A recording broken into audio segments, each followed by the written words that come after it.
Ruben. Ngoja kidogo.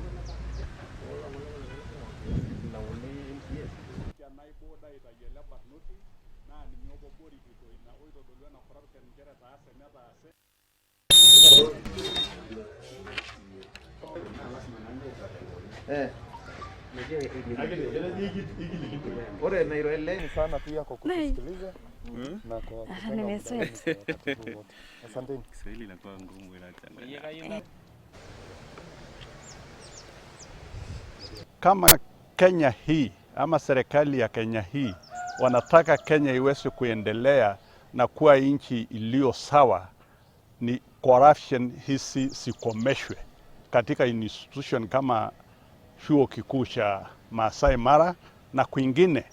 We are also here to tell the members of the public that Spencer is well known for his altruistic martyr to stand tall and defend the institution and to help His Excellency the President in the fight against corruption.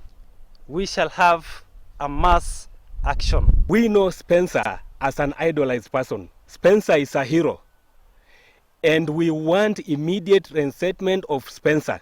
Intimidation of people who blow the whistle is malicious and cannot be tolerated. And if the government is not able to arrest those people and sack them, the council, how can an incompetent professor become an acting professor of a credible university like this one? Magak should be somewhere in Lake Victoria eating fish. He should not be a professor of our university here because he has failed the test. Kama Spencer hajapata haki, anaona kama hajapata haki, sisi tunaamini ya kwamba atapata haki, na hatapata haki sisi wote tukiandamana, hatapata haki sisi wote university kifungwa. Tunaamini ya kwamba siku ile atapata haki ni siku ile ataenda mahali ambayo inafaa kupata haki yake. Tunaamini sana hiyo board sisi tunasema hiyo board inafanya kazi, na kama mtu ni mwisi, si mwisi wetu, ni mwisi kivyake. Kuna wakati president alisema kama wewe ni mwisi huko tu, wewe kivyako tu, wewe umeiba peke yako, hatujaiba sisi wote.